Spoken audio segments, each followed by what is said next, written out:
Hey guys, it's Leah Buckles from Prestige Worldwide Medical Consulting. I am a U.S. Army veteran physician assistant, former CMP examiner. Today I wanted to come on and talk about migraines and their relationship to tinnitus.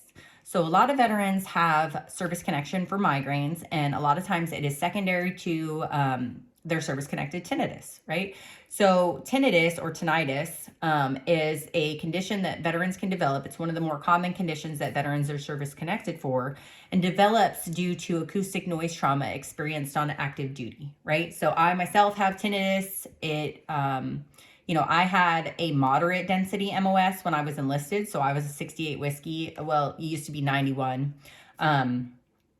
Whiskey. I was a combat medic or a healthcare specialist or whatever you want to call it.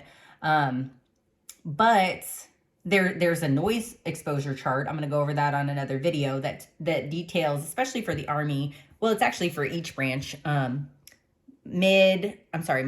to moderate to severe noise exposure based on your occupational specialty, right? So they already have determined like an 11 Bravo's got a ton of noise exposure. A medic maybe has moderate because they hang out with the infantry a lot. I myself was in the 82nd Airborne, and so we were, jumping out of planes, also doing a lot of stuff at the range. I served in some other types of units that were just had higher noise exposure, right? So even a supply clerk or a admin person like my sister-in-law, right? She used to be a 42 Alpha, right? So she was a S1 shop person, but she was in the 101st with me. And so she was in an infantry battalion, and she went to air assault school. And so she was exposed to rotary wing aircraft and, whatever. And so just because you have a lower density MOS, as far as noise exposure, doesn't mean you don't have noise exposure, right? So we just have to show a good job of explaining that when we're talking about tinnitus. But I digress because we're talking about migraines today, right? I just love to talk about tinnitus and hearing loss because I'm a certified occupational hearing technician in conjunction with being a PA. So a lot of you guys probably don't know that. I'm not an audiologist, of course, but I do have certifications and experience in running a hearing booth, and I can interpret, audiograms as a PA anyways, but the hearing and tinnitus stuff is super interesting to me. So I like to really dig into that when I can. So back to migraines. So there's lots of different types of headaches, right? We have migraines, cluster headaches, tension headaches, just non-specific headaches. But migraines in general, we see a lot of veteran service connected for in relation to tinnitus. So generally speaking, these veterans will have a history that supports their migraine onset happening when they're having tinnitus, right? So the tinnitus, whether it's pretty frequent, maybe it's intermittent, maybe you have it a couple of times a month, maybe it's all day long. Me, myself, I have it a couple of times a week, usually in quieter settings. It'll start to tick up a little bit. And as you age, of course, tinnitus can get worse as your hearing starts to decline. Tinnitus can increase as well. So you may develop migraines as a result of your tinnitus, right? So veterans will usually say, hey, this ringing is so bad, it brings on a headache. And then maybe their headache starts, and then the tinnitus the frequency of the tinnitus increases simultaneously. They can have an inverse relationship, meaning migraines can cause tinnitus, tinnitus can cause migraines, and they can just be this vicious cycle, right? So there's a lot of literature out there to support this relationship.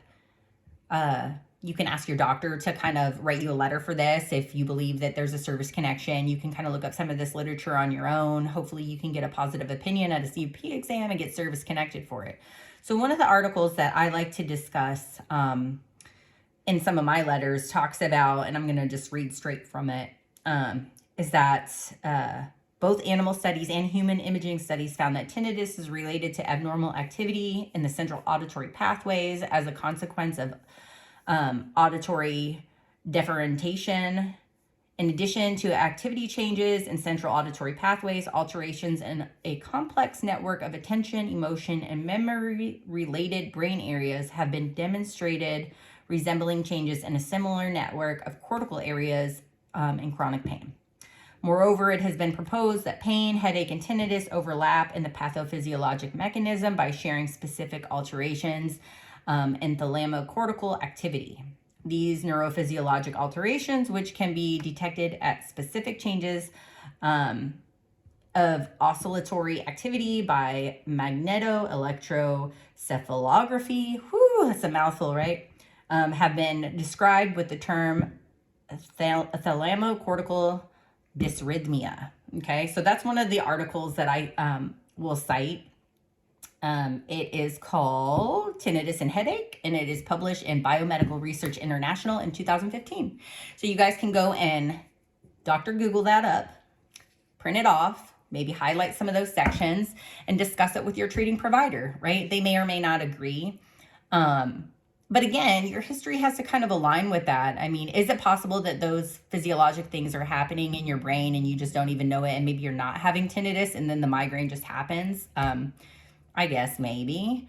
But usually if I'm going to like entertain looking at that with somebody, it's because their history is consistent with, hey, my tinnitus gets really bad and then I develop headaches, et cetera, et cetera. Maybe you have a migraine log. That can be helpful. I had a video recently about migraine logs and the Migraine Buddy app that kind of can help you get a good history of that. So I hope this was helpful. There's a lot of studies out there that kind of support this link, and it's pretty common knowledge that there is a relationship, not in every veteran, right? Everybody's case is different. Sometimes you may have multiple triggers or multiple things causing those headaches. So again, I hope this was helpful. If you have any questions or comments, just drop them down below. I'm always looking for good content to talk about. I might do a video next month about the headache CMP exam. That might be kind of helpful. I just did one on sleep apnea CMP exams. I hope you enjoyed this video, and I'll talk to you guys soon. Thanks.